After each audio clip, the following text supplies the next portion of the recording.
होली की आत्मा। बचपन से शहर में रहने वाला मनोज इस साल होली की छुट्टियों में अपने गांव दुर्गापुर वापस आता है, जहां उसे देख पूरा गांव खुशी से झूम उठता है। जब गया था तब इतना सा था और अब देखो कितना बड़ा हो गया है। हाँ सरपंच जी, जब मैं गया था तब आप भी बहुत जवान थे और अब देखो कितने बूढ़े हो गए हैं आप। चलो चलो बढ़िया है। बच्चा घर वापस आ गया। इसी खुशी में आज रात पार्टी होगी।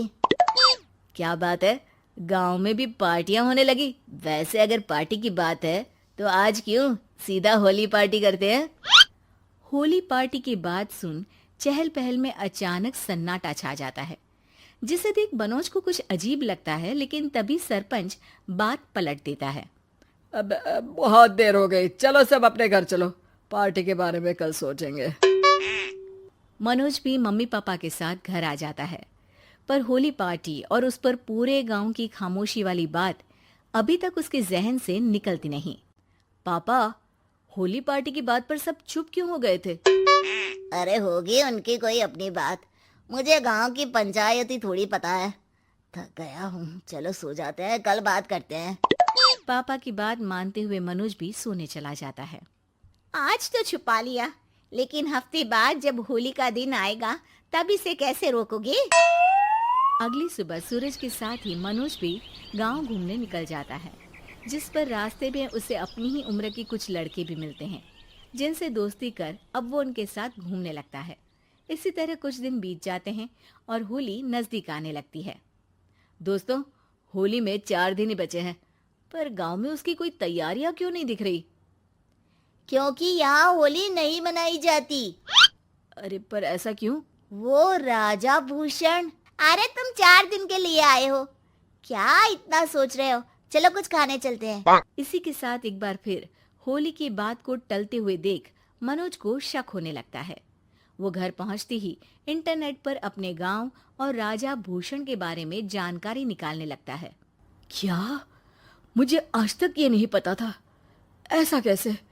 किसी ने मुझे कुछ बताया क्यों नहीं? सारी जानकारी लेने के बाद मनोज गांव वालों या अपने मम्मी पापा से कुछ पूछे बिना खुद ही उसकी सच्चाई के बारे में छानबीन करने लगता है, जिसके चलते वो राजा भूषण की हवेली में पहुंचता है। वाह, क्या हवेली है यार। पर क्या यहाँ सच में कोई भूत है? हेलो भूत जी, कोई है क्या? हम इस साल गांव में होली सेलिब्रेट कर रहे हैं, क्या आप उस पर थोड़ा इंटरव्यू देंगे? मनोज के ऐसा बोलते ही गांव में तूफान उठ जाता है और हवेली में रखी सारी चीजें हिलने लगती है। एक अदृश्य शक्ति मनोज को धक्का देकर हवेली से बाहर निकाल दरवाजा बंद कर लेती है। ये सब देख मनोज हैरान रह जाता है। क्या अभी मुझे हवा ने धक्का देकर बाहर निकाल दिया? मेरे होते हुए इस गांव में कभी होली नहीं मन सकती, इसलिए दोबारा ऐसी कोशिश भी मत करना, अंजाम बुरा होगा। आवाज सुन मनोज हैरानी से इधर उधर देखने लगता है, पर उसे कोई दिखाई नहीं देता। वो गांव वापस आ जाता है, जहां तूफान की वजह से सब कुछ तहस महस हो चुका होता है। आखिर ये तूफान आया कैसे? ना ऐसा कोई मौसम था और ना ही हमने होली का त्योहार मनाने की बात की थी। सरपंच की बात पर कोई रिएक्शन दिए बिना मनोज चुपचाप अपने घर चला जाता है। इस तरह देखते ही देखते होली का दिन भी आ जाता है और मनोज रंग लेकर गांव में निकल जाता है, लेकिन गांव पूरी तरह खाली होता है। अरे त्योहार का दिन है, धूमधाम की जगह मातम क्यों मनाया हुआ है? मनोज की आवाज सुन सब अपने घर की खिड़कियां खोल के घर के अंदर से ही उसे वापस जाने के लिए कहने लगते हैं, पर वो किसी की नहीं सुनता। तुझे पहले भी समझाया था, अगर होली खेलने की कोशिश भी की तो अच्छा नहीं होगा। अरे बात मान लो बेटा, तुम्हें सच नहीं पता। मुझे सब पता है। सालों पहले इस राजा ने एक अंधविश्वास फैलाया और आप लोग आज तक उसे मानते आ रहे हो। अरे बेटा, जब तुम पैदा भी नहीं हुए थे उससे भी बहुत पहले से इस गांव पर होली का श्राप है। अगर गांव में होली का त्योहार मनाया जाता है तो प्रलय आना पक्की बात होती है। राजा भूषण इस सब में नहीं मानते थे और त्योहार मनाने लगे, जिसके चलते होली वाले ही दिन पहले उनके बेटे की और फिर उनकी मृत्यु हो गई। तभी से गांव की रक्षा के लिए उनकी आत्मा उस हवेली में रह रही है। सबकी बातें सुन मनोज उलझन में पड़ जाता है। सोचना भी मत मनोज, अगर तुमने इस परंपरा को तोड़ने की कोशिश भी की तो उसका परिणाम इस गांव और गांव के लोगों के लिए अच्छा नहीं होगा।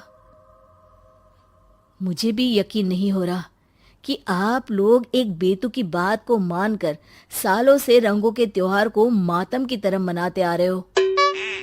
मनोज किसी की कोई बात ना मानते हुए पूरे गांव में रंग बिखेर देता है, जिसके तुरंत बाद वहां तूफान के साथ बिजलियां गरजने लगती है। अचानक मौसम में ऐसा बदलाव देख जहां मनोज कंफ्यूजन में आ जाता है, वहीं गांव वाले डर से सहम जाते हैं।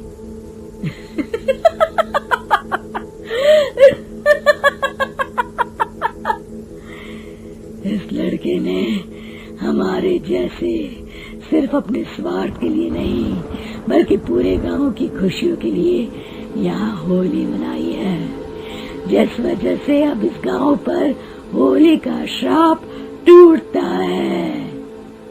ऐसा बोलकर राजा का भूत वहां से गायब हो जाता है, जिसके बाद गांव के लोग धूमधाम से होली मनाते हैं।